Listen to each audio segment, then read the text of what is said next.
Expliquons le principe de la projection parallèle qu'on appelle aussi perspective axonométrique. Donc on part d'un repère O, X, Y, Z, un repère orthogonal. Donc une projection parallèle est définie par un plan de projection qui pour nous est le plan P ronde défini par l'équation x égale à 0, et puis par un vecteur v qui est la direction suivant laquelle on va projeter. Donc maintenant on part d'un point P quelconque de l'espace, et comment est-ce qu'on calcule son projeté? On reporte le vecteur v issu de P, et donc on trace la droite qui passe par P et dirigée par V, et cette droite-là va recouper notre plan P ronde en un point P', qui est donc le projeté parallèle de P, suivant la direction V.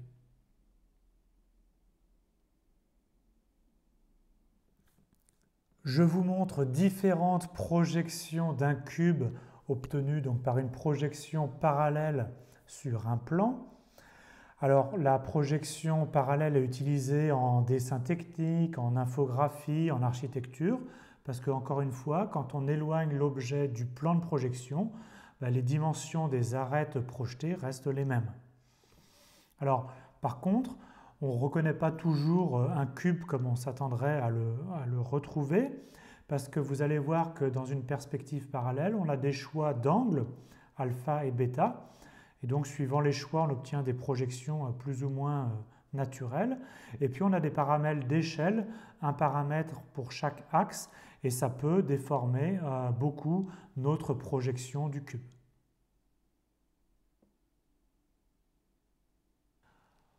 On pourrait calculer les formules de la projection parallèle comme on a fait auparavant pour le calcul de la projection orthogonale ou de la perspective linéaire. On va adopter un point de vue un peu différent en parlant plutôt de axonométrie au lieu de projection parallèle. Donc les données qui définissent une axonométrie ou une projection parallèle de ce point de vue-là sont la donnée de trois angles alpha, bêta, gamma, et dont la somme en fait vaut 2π. Donc en fait, si vous voulez, on a juste alpha et bêta, et puis gamma s'en déduirait. Et puis, on a aussi la donnée de trois nombres réels qui sont kx, ky et kz, et qui vont correspondre à des facteurs pour chacun des axes. Alors, à l'aide de ces données, on va définir tout d'abord trois vecteurs unitaires. Donc, ça veut dire de norme 1, que j'appelle donc F1, F2 et F3. La convention veut que F3 se note verticalement, dirigé vers le haut. Ensuite, on va définir F1.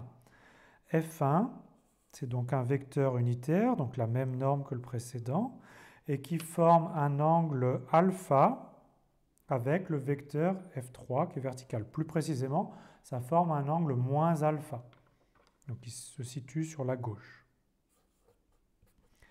Et F2, il forme un angle bêta avec notre vecteur vertical F3. Et donc, si vous voulez, l'angle gamma, il se retrouve ici, mais il se déduit de alpha et bêta. Maintenant, à quoi servent les coefficients kx, ky, kz? Eh bien, on va mettre à l'échelle chacun des axes, chacun des vecteurs unitaires. Donc, on va définir trois vecteurs, cette fois-ci, qui seront plus nécessairement unitaires. Un vecteur f'1 qui est kx fois f1. Donc on prend le vecteur f1 et on le multiplie du facteur kx. Il peut être plus grand ou moins grand que le précédent. Un vecteur f'2 qui est donc ky fois f2.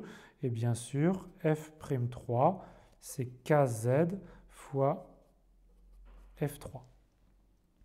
Donc imaginons par exemple que kx ce soit 1/2. Donc ça voudrait dire que le vecteur f'1 c'est la moitié du vecteur f1. Si ky c'était 0,9, ça donnerait à peu près ceci, et puis admettons 0,7. Les facteurs ils peuvent aussi être plus grands que 1. Et donc on obtient trois vecteurs, f'1, f'2, f'3 en rouge ici, et c'est eux qui vont nous définir notre perspective parallèle.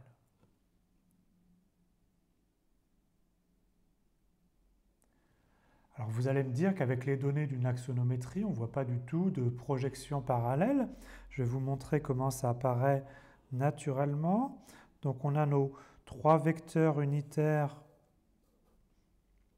f1, f2, f3, mais on les avait multipliés chacun par un facteur. Donc par exemple ici f'1, f'2 et f'3. Donc ça, ce sont des vecteurs du plan. Donc tout ça, ça correspond à notre plan P de projection. Maintenant, je vais me placer dans l'espace. Dans l'espace, je vais dessiner trois vecteurs qui sur le dessin sont en fait les mêmes que le vecteur rouge. Mais maintenant, il faut imaginer que ces vecteurs-là, E1, E2 et E3, sont des vecteurs de l'espace et qui forment une base orthonormée de R3. Donc, ils sont unitaires et 2 à 2 orthogonaux. Maintenant, clairement, une base orthonormée de R3, ça définit un cube qu'on construit comme ça facilement. Mais maintenant, pour nos vecteurs du plan, on peut faire la même construction abstraitement. Donc même si cette figure que je fais, c'est une figure dans le plan,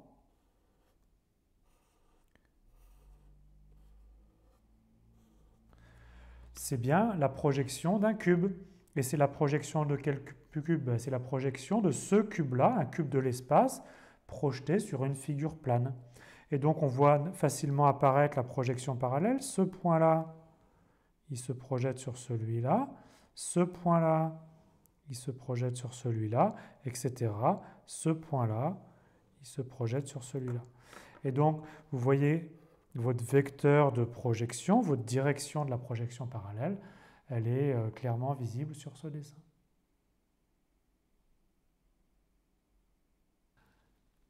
Ainsi, une projection parallèle est définie par ces données axonométriques et on va pouvoir maintenant expliciter la formule qui calcule le projeté grand X, grand Y, le projeté d'un point de l'espace de coordonnées petit x, petit y, petit z. Et la formule, c'est tout simplement la multiplication par une matrice M que voilà, et qui, bien sûr, dépend des données de l'axonométrie. Donc c'est une matrice avec 2 lignes et 3 colonnes. Donc sur la première ligne, moins kx sinus alpha, ky sinus bêta est 0. Et sur la seconde ligne, kx cosinus alpha, ky cosinus bêta et ici kz.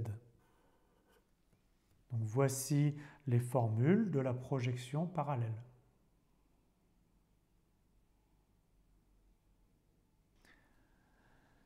La perspective cavalière, c'est un cas particulier d'une projection parallèle qui est particulièrement utilisé quand on fait les dessins à la main. Donc les données de l'axonométrie sont bêta est égal à pi sur 2. Le coefficient associé à l'axe Y vaut 1 et celui associé à l'axe Z vaut 1 aussi. Il reste donc deux coefficients à déterminer qui vous définissent différents types de perspectives cavalières. La matrice M prend la forme simple suivante, moins kx sinus alpha, kx cosinus alpha, 1, 0, 0, 1. Alors maintenant, on va prendre un cas particulier qui est le cas le plus utilisé. C'est le cas où alpha est en fait 3π sur 4 et kx, je vais choisir 1/2. On va construire les vecteurs de l'axonométrie. Donc le premier vecteur, c'est un vecteur vertical et comme kz est égal à 1, c'est un vecteur vertical unitaire. Le second vecteur, il forme un angle bêta avec le vecteur vertical. Donc ici, il forme un angle droit. Et comme ky est égal à 1, c'est aussi un vecteur unitaire. Donc là, on retrouve ici l'angle bêta. Et maintenant, on doit tracer le dernier vecteur. Donc pour ça, j'utilise que le dernier vecteur, il fait un angle 3π sur 4 avec le vecteur vertical. Et donc, il se retrouve ici. Et il a une longueur 1/2. Donc les deux premiers vecteurs ici orthogonaux avaient une longueur 1. Celui-là, il a une longueur moitié parce que j'ai un coefficient 1/2.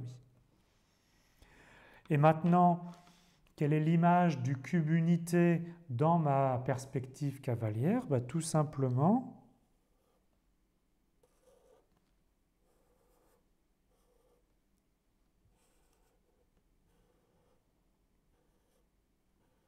j'ai juste à relier les sommets des vecteurs et voici mon cube en perspective cavalière.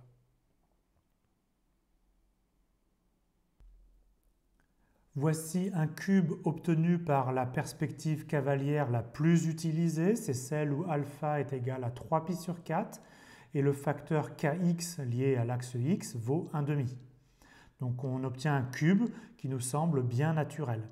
C'est très facile de dessiner en perspective cavalière à la main.